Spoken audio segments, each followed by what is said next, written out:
வணக்கம் உறவுகளே, எப்படி நலமாக இருக்கிறீர்களா? மீண்டும் ஒரு காணொலியில் உங்களை சந்திப்பதை இட்டு மற்ற மகிழ்ச்சி கொள்கின்றேன். புலர்ந்திருக்கின்ற பொழுது நல்ல பொழுதாக இருக்க வேண்டும் என்று எல்லோருக்கும் பொதுவான இறைவனை பிரார்த்தித்துக் கொண்டு இன்றைய காணொலிக்குள் வரலாம் என்று நினைக்கின்றேன். இன்றைக்கு பேசுபொருளாக இருக்கின்றது இலங்கையர்கள் மத்தியில் நன்மதிப்பை பெற்று வருகின்ற அனுரகுமார திசாநாயக்காவின் பேரை களங்கம் படுத்தும் முயற்சியில் இப்பொழுது தேரர்களும் இனவாதிகளும் களமிறங்கியிருக்கிறார்கள். இவைகள் தொடர்பாக ஆராயப் போகிறோம். அதே வேளையில் பல நூற்றுக்கணக்கான போலீசார் போதைப் பொருள் கும்பல்களோடு சம்பந்தப்பட்டிருக்கிறார்கள், அவர்கள் இப்பொழுது கைது செய்யப்பட்டிருக்கிறார்கள் என்கின்ற திடுக்கிடும் தகவலை போலீஸ் மா அதிபர் தெரிவித்திருக்கிறார். அவை தொடர்பான தகவலையும், ஜிந்துப்பட்டு பகுதியிலே இடம்பெற்ற துப்பாக்கிச்சூட்டு சம்பவத்தின் பின்னணியில் கொல்லப்பட்டவர் யார், ஏன் இவர் கொல்லப்பட்டிருக்கிறார் என்பது தொடர்பான தகவலையும், வாடகைக்கு பெற்ற காரினை யாழ்ப்பாணத்தில் அடகு வைத்து பணம் பெற்றிருக்கிறார் ஒரு நபர், அது தொடர்பான தகவலையும், வெளிநாட்டில் பதுக்கி வைத்திருக்கின்ற குற்ற பணங்களை அரசாங்கம் கண்டுபிடிக்கப் போகிறது. எனவே அதற்கு முந்தி தான் ஏதாவது ஒரு காரணத்தை வெளியிட்டு அவற்றிலிருந்து தப்பிக்கலாம் என்பது போன்று முயற்சிகளை மேற்கொண்டிருக்கிறார் நாமல் ராஜபக்ச. எனவே இவைகள் தொடர்பாக முழுதாக ஆராயப்போகிறோம். வாருங்கள், முழுமையான காணொலிக்குள் செல்லலாம். யாராவது சப்ஸ்கிரைப் பண்ணாமல் காணொலியை பார்க்குறீங்கன்னு சொன்னால் தயவுசெய்து சப்ஸ்கிரைப் பண்ணி போட்டு பாருங்க. அதே நேரத்தில் இந்த காணொலிகளை நீங்கள் பார்ப்பதோடு மட்டும் நின்று விடாமல் காணொலிகளை லைக் பண்ணுங்கள். அப்பொழுதுதான் இந்த காணொலிகள் நிறைய பேரை சென்று சேரும் என்பதை தெரிவித்துக் கொண்டு வாருங்கள், இப்பொழுது முழுமையான காணொலிக்குள்ளே செல்லலாம்.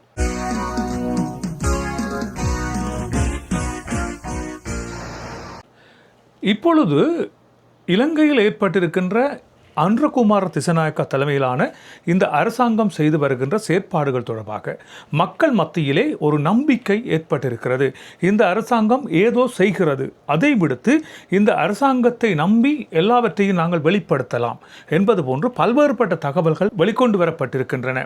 ஒரு ஜனாதிபதி ஒருவரை மக்கள் கைலாக கொடுத்து அவரிடம் நலம் விசாரிப்பது என்பது இலங்கை வரலாற்றிலே ஒரு சில ஜனாதிபதிகள் தான் அவ்வாறு இருந்திருக்கிறார்கள் என்று சொல்ல தோணும்.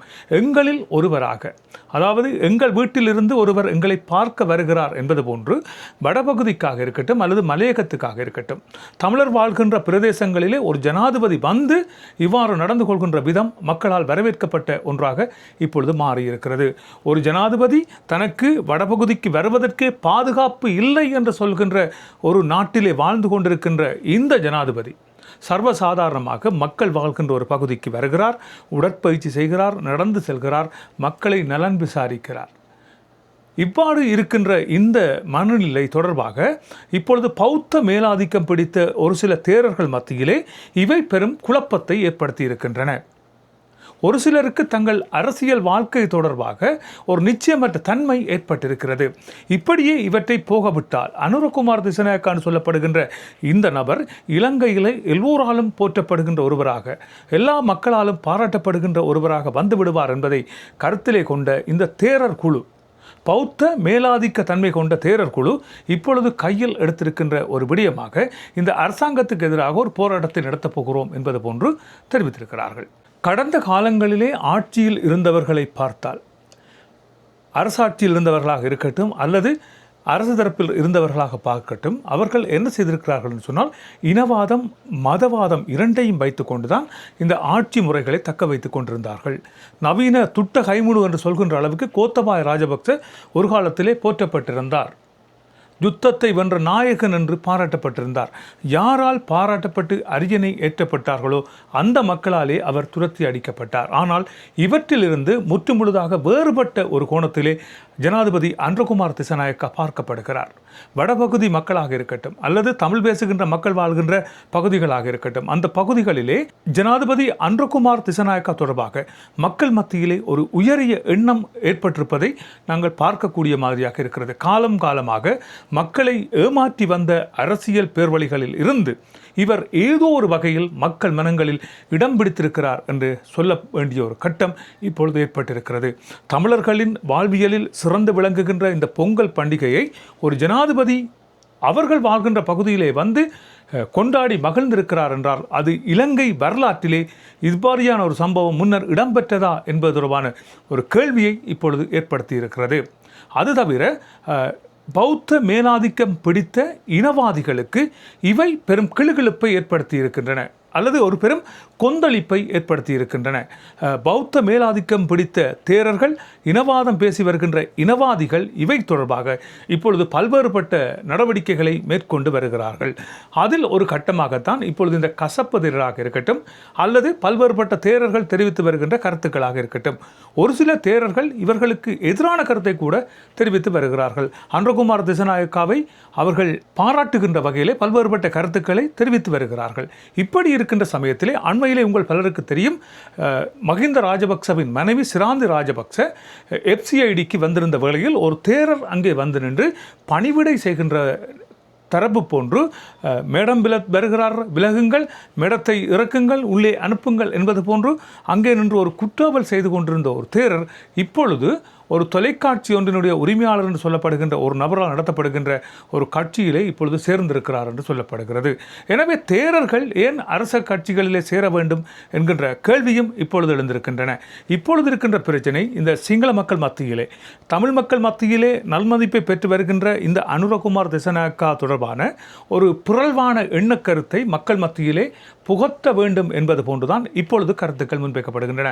நாமல் ராஜபக்சவாக இருக்கட்டும் அல்லது சஜித் பிரேமதாசாவாக இருக்கட்டும், அவர்கள் எல்லோருமே இப்பொழுது தெரிவித்து வருகின்ற ஒரே ஒரு விடயம் இனவாதம் அல்லது மதவாதம் அல்லது பௌத்த மேலாதிக்கம். இவை தொடர்பாகத்தான் இப்பொழுது அவர்கள் வாய்களில் இருந்து வார்த்தைகள் உமிழ ஆரம்பித்திருக்கின்றன. எவன் ஒருவன் நல்லதை செய்கின்றானோ அவன் விமர்சிக்கப்படுவான் என்பது நாங்கள் காலங்காலமாக பார்த்து வருகின்ற ஒன்று. அவ்வாறான ஒரு செயற்பாடுதான் இந்த அன்றகுமார் திசாநாயக்காவுக்கு எதிராக இப்பொழுது மேற்கொள்ளப்படுகின்றனவா என்று பார்க்க தோன்றுகின்றது. அது தவிர இப்பொழுது இன்னொரு தேரர் தெரிவித்திருக்கின்ற கருத்து என்னவென்று சொன்னால், ஒரு முஸ்லீம் இனம் தொடர்பாக அவர் தெரிவித்திருக்கின்ற கருத்து பெரும் பரபரப்பை ஏற்படுத்தி இருக்கிறது. இந்த அரசாங்கம் முஸ்லீம் கடும் போக்குவாதிகளை ஆதரிக்கிறது, கடும்போக்குவாதிகளை அரசாங்கத்துக்குள்ளே உள்நுழைகிறது என்பது போன்ற கருத்துக்களை இப்பொழுது ஒரு தேரர் தெரிவித்திருக்கிறார். சமயங்களுக்கு இடையிலே அல்லது மக்களுக்கு இடையிலே ஒரு சமத்துவத்தை பேணக்கூடிய ஒரு சமய தலைவர்கள் என்று சொல்லப்படுகின்ற நபர்கள் பலர் இருக்கிறார்கள். அது முஸ்லீம்களாக இருக்கட்டும் அல்லது கிறிஸ்தவர்களாக இருக்கட்டும் அல்லது இந்துக்களாக இருக்கட்டும், இவர்கள் இன்னொரு சமயத்தை தாக்கி பேசுவதை நாங்கள் எங்குமே பார்த்தது கிடையாது. எல்லா சமயங்களும் சமத்துவத்தை தங்களிடத்தை பேணி வருவதை பார்க்கக்கூடியதாக இருக்கின்ற வேளையிலே இவ்வாறு இந்த பௌத்த தேரர்கள் மட்டும் ஏன் இவ்வாறு இனவாதத்தை கக்கி வருகிறார்கள் என்பது அவர்களுக்கு இருக்கின்ற ஒரே ஒரு பேச்சு இனவாதமாகத்தான் இருக்கிறது. இனவாதத்தை வைத்துக் கொண்டுதான் அவர்களும் பிழைப்பு நடத்தி கொண்டிருக்கிறார்கள், மற்றவர்களது பிழைப்புகளையும் குழப்பிக் கொண்டிருக்கிறார்கள். இவ்வாறாக இந்த சந்தர்ப்பங்கள் பார்க்கப்படுகிறது. ஆனால் இவற்றுக்கெல்லாம் அடிபணியாது அன்றகுமார் திசாநாயக்காவை பார்க்க வருகின்ற மக்களாக இருக்கட்டும், அன்றகுமார் திசாநாயக்கா பேசுகின்ற இடங்களிலே பேசுகின்ற பேச்சாக இருக்கட்டும், எல்லா வசனங்களையும் அவர் தேடி தேடி பேசுகிறார் மக்கள் மத்தியில். தான் விடுகின்ற ஒவ்வொரு வசனங்களும் எவ்வளவு நாகரிகமாக மக்கள் மத்தியிலே வர வேண்டும் என்பதை அவர் கருத்திலே கொண்டுதான் செயற்படுகிறார் என்பதை அண்மை காலமாக அவர் பேசி வருகின்ற பேச்சுக்களிலிருந்து நாங்கள் பார்க்கக்கூடிய மாதிரியாக இருக்கின்ற அதே வேளையில் இந்த மலையக பகுதிக்கு விஜயம் மேற்கொண்ட அன்றகுமார் திசாநாயக்கா அங்கே வேலை செய்கின்ற தோட்ட தொழிலாளர்களின் கைகளை பிடித்து அவர்களின் கரங்களை தடவி அந்த கரங்கள் எவ்வாறு காயப்பட்டிருக்கின்றன என்பதை பார்க்கின்ற புகைப்படங்களை பார்க்கின்ற வழியில் இது நாங்கள் பார்ப்பது கனவா நனவா என்று எண்ண தோன்றுகின்றது. இலங்கை வரலாற்றில் ஒரு ஜனாதிபதி இறங்கி வந்து தமிழர்களின் கலாச்சார உடையணிந்து பொங்கல் செய்வது, மலையக பகுதிகளிலே அந்த தோட்ட தொழிலாளர்கள் படுகின்ற கஷ்டங்களை அந்த தோட்டங்களிலே இறங்கி பார்க்கின்ற ஒருவராக அன்றகுமார் திசாநாயக்கா இருந்திருப்பது உண்மையிலேயே மக்கள் மத்தியில் ஏதோ ஒரு தன்மையை பேணியிருக்கிறது. இவர் போகின்ற இடங்களுக்கு மக்கள் கூட்டம் கூட்டமாக வருகிறார்கள்.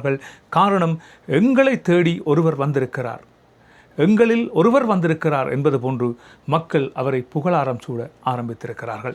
இவை தொடர்பாக நீங்கள் என்ன நினைக்கிறீர்கள் என்பதை அறிய நானும் ஆவலாக இருக்கிறேன். அண்மை காலமாக இந்த போதைப் பொருளோடு சம்பந்தப்பட்டார்கள் என்று பலர் கைது செய்யப்பட்டு கொண்டிருக்கிறார்கள். பல கைதுகள் இடம்பெற்று கொண்டே இருக்கின்றன. இவ்வாறு இருக்கின்ற சந்தர்ப்பத்தில் அண்மையிலே இடம்பெற்ற நிகழ்வு ஒன்றிலே பிரதம விருந்தினராக கலந்து கொண்டிருக்கின்ற போலீஸ் மா அதிபர் வீரசூரிய தெரிவித்திருக்கின்ற ஒரு கருத்து, போலீஸ் திணைக்களத்திலே பல்வேறுபட்ட அதிகாரிகள் இப்பொழுது கைது செய்யப்பட்டிருக்கிறார்கள் என்றும், கைது செய்யப்பட்ட நபர்களிடம் மேற்கொள்ளப்பட்ட விசாரணைகளிலே இவர்கள் போதைப் பொருளோடு சம்பந்தப்பட்டிருக்கிறார்கள் என்பது நிரூபிக்கப்பட்டிருப்பதாகவும், 100க்கும் மேற்பட்ட போலீசார் இப்பொழுது கைது செய்யப்பட்டிருக்கிறார்கள் என்றும், கைது செய்யப்பட்டவர்களிடம் விசாரணைகள் மேற்கொள்ளப்பட்டு வருகின்றன என்றும், இவர்கள் போதை விற்பனை, போதை கடத்தல், போதை விற்பனை செய்பவர்களுக்கு உடந்தையாக இருந்திருக்கிறார்கள் என்கின்ற தகவலும் இப்பொழுது தெரிவிக்கப்பட்டிருக்கிறது. போதையில்லா உலகம் வேண்டுமென்று உலகம் போதைக்கு எதிராக போராடி கொண்டிருக்கின்ற இந்த வேளையிலே இலங்கையும் இந்த போதை ஒழிப்பு தொடர்பாக பல்வேறுபட்ட போராட்டங்களை செய்து வருகிறது. பல்வேறுபட்ட போதை தடுப்பு நடவடிக்கைகளை மேற்கொள்ளப்பட்டு வந்தாலும் கூட இந்த போதை வஸ்து கும்பல்களிலிருந்து காப்பாற்றுவதென்றது பெரும் சிரமமாக இருந்து வருகிறது. இந்த போதை வஸ்துகள் கடத்தல் தொடர்பாக பல நடவடிக்கைகள் இலங்கை அரசாங்கத்தால் தன்னால் முடியுமானவரை செய்து கொண்டேதான் இருக்கிறது. ஆனால் கடத்தல்காரர்கள் புதுதாக முளைத்து கொண்டுதான் இருக்கிறார்கள். கொழும்பு ஜிந்திப்பிட்டி பகுதியிலே நேற்றிரவு இடம்பெற்ற ஒரு துப்பாக்கிச்சூட்டு சம்பவம் ஒன்றிலே 5 காயமடைந்து வைத்தியசாலையிலே அனுமதிக்கப்பட்டிருக்கின்ற நிலையிலே ஒருவர் உயிரிழந்திருக்கின்றார் என்ற செய்தி நாங்கள் எல்லோரும் அறிந்த ஒரு விடயமாக இருக்கிறது. உயிரிழந்த இளைஞர் மன்னார் மாவட்டம் முசலி பகுதியைச் சேர்ந்தவர் என்றும் தெரிவிக்கப்பட்டிருக்கிறது. முகமது சஸ்டீன் என்று சொல்லப்படுகின்ற 20 வயது நிரம்பிய நபரே அந்த இடத்தில் இடம்பெற்ற தாக்குதலிலே உயிரிழந்திருக்கிறார் என்றும் தெரிவிக்கப்பட்டிருக்கிறது. ஆரம்பகட்ட விசாரணைகளிலே இவை எதற்காக இடம்பெற்றன, ஏன் இடம்பெற்றன என்பது தொடர்பாக பல்வேறுபட்ட விமர்சனங்கள் முன்வைக்கப்பட்டிருந்தாலும் கூட இந்த சம்பவம் பாதாள உலக குழுக்களால் இடம்பெற்றிருக்கிறதா என்பது தொடர்பாக இப்பொழுது தகவல்கள் சிங்கள ஊடகங்கள் வெளியிட்டிருக்கின்றன. பாதாள உலகைச் சேர்ந்தவரும் தற்பொழுது இந்தியாவில் சிறை வைக்கப்பட்டிருப்பவருமான பொடி சுரேஷ் என்பவரின் கோஷ்டியைச் சேர்ந்த ப்ளூ மெண்டல் ரவி என்பவராலே இந்த தாக்குதல் இடம்பெற்றிருப்பதாக தெரிவிக்கப்பட்டிருக்கிறது. அவரே இவற்றை வழிநடத்தி இருக்கிறார் என்பது போன்று சிங்கள ஊடகங்கள் கருத்துக்களை தெரிவிக்கின்றன. கிளிநொச்சியில் இருந்து மாட்டின் வீதியில் அமைந்திருக்கின்ற தமிழரசு கட்சியிலே சுமந்திரனை சந்தித்து கிளிநொச்சியில் இருந்து வருகை தந்த குழுவினருக்கும் அரசமைப்பு குழு தலைவர் பதவியிலிருந்து ஸ்ரீதரன் நீக்கப்பட்டமைக்காக இவர்கள் கண்டனத்தை வெளியிட்டிருக்கிறார்கள் என்றும் அவை தொடர்பான விளக்கங்கள் இவர்களுக்கு அளிக்கப்பட்டிருக்கின்றது என்பது போன்றும் இது உள்கட்சி விவகாரம் வெளியே சொல்ல முடியாது என்பது போன்றும் சுமந்திரன் கருத்துக்களை தெரிவித்திருக்கின்ற அதே வேளையிலே தேவை ஏற்பட்டால் அவை தொடர்பான விளக்கங்கள் அளிக்கப்படும் என்பது போன்று தெரிவித்திருக்கின்ற இதே வேளையில் கிளிநொச்சியிலிருந்து வருகை தந்த அந்த குழுக்களின் சமூகத்தினர் தெரிவித்த கருத்துக்கள் எவ்வாறு இருந்தன என்று சொன்னால், தகுந்த விளக்கங்கள் தங்களுக்கு அளிக்கப்படவில்லை என்றும் அவை அரசியலமைப்பு குழுவால் எடுக்கப்பட்ட தீர்மானமாக இருக்கின்றன என்றும் யாரால் அந்த பதவி அவருக்கு வழங்கப்பட்டதோ அவற்றை நாங்கள் பறித்திருக்கின்றோம் என்பது போன்றும் தெரிவித்திருக்கிறார்கள். அதே வேளையில் மக்கள் பிரதிநிதிகள் இவருக்கு தெரிவித்திருக்கிறார்கள், அவற்றை நீங்கள் அதாவது இராணுவத்தை தேர்வு செய்வதற்கு 8 தடவைகள் ஸ்ரீதரன் ஒப்புதல் வாக்குமூலம் அளித்திருக்கிறார் என்பதை உங்களால் நிரூபிக்க முடியுமாக இருந்தால் அவர் இந்த பாராளுமன்ற உறுப்பினர் பதவியிலிருந்தே விலகிக் கொள்வார் என்று மக்கள் தெரிவித்திருந்த வேளையில் அவை தொடர்பாக கட்சியே முடிவெடுக்கப்பட வேண்டும் என்பதாகவும் சுமந்திரன் கருத்துக்களை தெரிவித்திருக்கிறார்.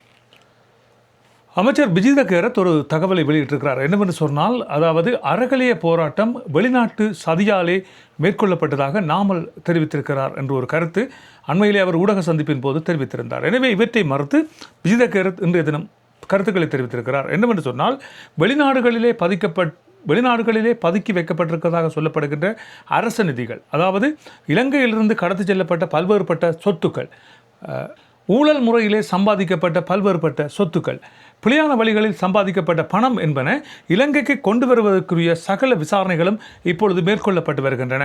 வெளிநாட்டு சட்டத்திட்டங்களுக்கு அமைவாக அவைகள் மேற்கொள்ளப்பட்டு வருகின்றன. எனவே இவற்றை மறைப்பதற்காகவே நாமல் இவ்வாறான கருத்துக்களை தெரிவித்து வருகிறார் என்று விஜித கேரத் பத்திரிகையாளர் மாநாட்டை தெரிவித்திருக்கிறார். எனவே இவைகள் தொடர்பாக இனி விசாரணைகள் மேற்கொள்ளப்பட்டு பலர் கை செய்யப்படுவார்கள் என்பது போன்றுதான் இப்பொழுது கருத்துக்கள் தெரிவிக்கப்படுகின்றன. வடிவேலு பாணியிலே ஒரு சம்பவம் ஒன்று இடம்பெற்றிருக்கிறது. என்னவென்று சொன்னால், நீர்கொழும்பிலே வாடகைக்கு பெற்ற ஒரு கார் ஒன்றினை கொண்டு வந்து யாழ்ப்பாணத்திலே ஒருவர் அடகு வைத்திருக்கிறார்.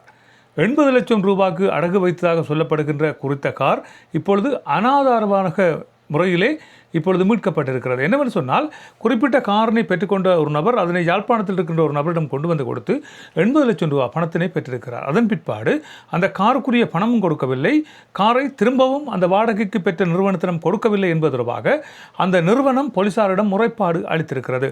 முறைப்பாட்டை ஏற்றுக்கொண்ட போலீசார் விசாரணைகள் மேற்கொண்ட வேளையில் குறித்த கார் யாழ்ப்பாண பகுதியில் இருப்பதாக தெரிவிக்கப்பட்டிருக்கிறது. எனவே இவை தொடர்பாக தகவல் அறிந்த அந்த காரினை பெற்றுக்கொண்ட நபர் அவற்றை தனியாக விட்டுவிட்டு சென்றிருக்கிறார் என்றும் இப்பொழுது அவை போலீசாரால் மீட்கப்பட்டிருப்பதாகவும் தெரிவிக்கப்பட்டிருக்கிறது. நல்லது உறவுகளே, இவைதான் இன்றைய செய்தி குறிப்பாக இருக்கின்றன. மற்றும் ஒரு செய்தி குறிப்பிலே உங்களை சந்திக்கலாம். அதுவரை அன்பு வணக்கங்களை கூறி விடைபெற்று செல்கின்றேன். நன்றி, வணக்கம்.